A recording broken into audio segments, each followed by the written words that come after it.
Might not be an investment into the company itself. It might be an investment into that sort of gold rush.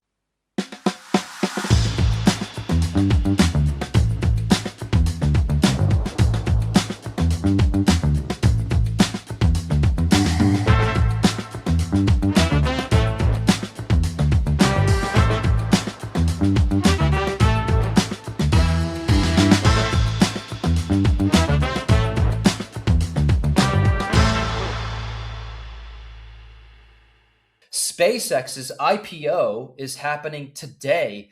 Their prices, the stock goes live tonight on the Nasdaq as SPCX at $135 per share, targeting a whopping $1.75 trillion valuation. And following a $75 billion raise, it's the largest IPO recorded in market history, with a massive 30% float going to retail investors through Robinhood, Fidelity, and Charles Schwab. We don't normally see this supply of stock, this float going to retail investors through brokerage platforms like this. And we've spoken in the past about the SpaceX IPO and suspected, much like many people across the internet that are talking about this IPO, that it might be the result of, let's say, a private fundraising campaign leading up to the IPO that didn't go according to plan or not as well as expected, considering the massive valuation. SpaceX's AI segment recorded an operating loss of $2.5 billion on just $818 million of revenue in the first quarter of this year, a net loss of roughly $5 billion last year. So the company is going to market at over 100 times its earnings. And so I've seen so much content and so many discussions around this IPO because, naturally, it's the biggest IPO ever. And so there's obviously a lot of people getting involved and sharing their opinions. And many people are trying to figure out, how do I price SpaceX? What are the valuation factors for this company that help me determine if this is something I want to get involved in at the launch? And so a lot of people are talking about, past earnings of the company, profitability, all of the fundamentals that typically make up a pricing of a stock that you would invest in on the public markets, with some other opinions stating, hey, look, it's a massive valuation, but we're not talking about the valuation of SpaceX at a company. Let's talk about the valuation of space itself. And it might be a very valid opinion, considering that SpaceX is a front runner in space technology and space freight, in getting payloads out into space, into near Earth orbit. And that is precious real estate right now. There's only a limited amount of space, pun intended, that we could launch satellites into. And right now, SpaceX is the front runner. I think they've launched 80% of payloads into space over the past number of years, and there's nobody even close. So it might not be an investment into the company itself. It might be an investment into that sort of gold rush, the same sort of mentality that, let's say, train freights opened up the West during the mid 1800s and 1900s. So that's the analogy that some people are using, claiming that this could go a whole lot higher than the upper limit of $1.75 trillion. But personally, I'm not going to partake in it. This is maybe way too volatile and crazy for my liking. Yeah, I mean, I think we talked about it before, that this kind of looks a lot like an IDO in the cryptocurrency digital asset space. For people that have never partaken in an IDO or an ICO, it looks a lot like that, especially with that 3% float, and 30% of those shares are going to retail. Like, this could open at $200, it could open at $80, and it's not going to tell you a damn thing about what the company's actually worth. It's just all speculation, 100% speculation. And I think it's interesting. There's a lot, like, this is a very fragile company. It's more fragile than people realize. Like, they just signed big deals with Google and Anthropic for compute deals, and both of those have termination clauses, which makes that, what they're going for, like a $2 trillion valuation. It makes it a little bit shakier. And then you have the fact that Starlink is probably the only profitable part of this company right now. It's all corporate subsidies and welfare given to the company by the U.S. government. So a lot is riding on the next election in November and the next presidential election as well. So I've never seen a company more tied to who's currently in office than what's happening right now.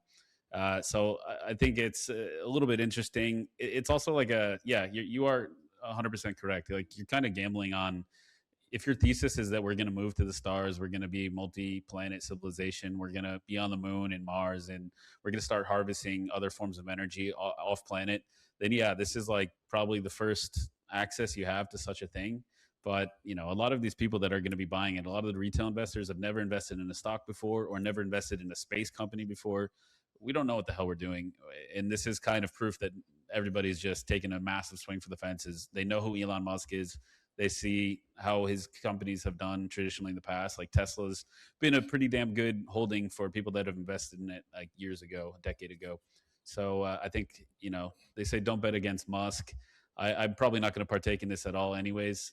I think this is not financial advice, but it's probably better to wait for the dust to settle in a few months and then reassess the situation, essentially. Yeah, we're talking about massive PE multiples. Yeah, it's like the craziest PE ratio you've ever seen, right? Yeah. Google signed a cloud service agreement with SpaceX this past week, disclosed in SpaceX's IPO filing. So apparently, Google will pay SpaceX $920 million per month from October of this year through June of 2029 for access to approximately 110,000 NVIDIA GPUs, CPUs, and memory storage at SpaceX's Colossus data centers in Memphis. We talked previously about SpaceX's data center in Memphis being powered by that methane gas plant that had potentially been releasing a lot of carcinogenic byproducts and pollution into neighboring residential areas. So it looks like, the fines haven't stopped them at all.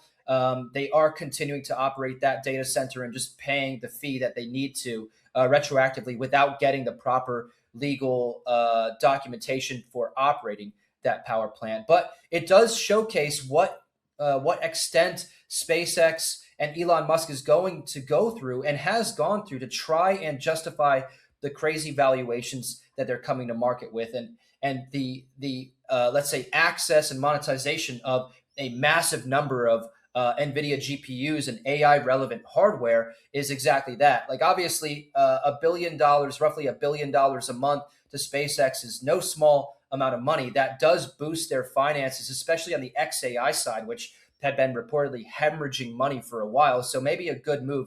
Google described the deal as a short-term bridge capacity to meet surging demand for its Gemini enterprise platform. And it's funny because that surging demand might be coming and in the future may very well come from the integration that they have with Apple's Siri.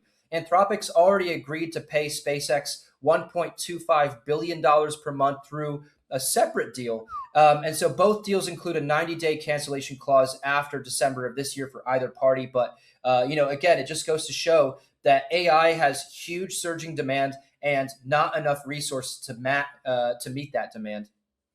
Yeah, it's kind of crazy too. Like Apple is paying like billions to Google, Google's paying billions to SpaceX.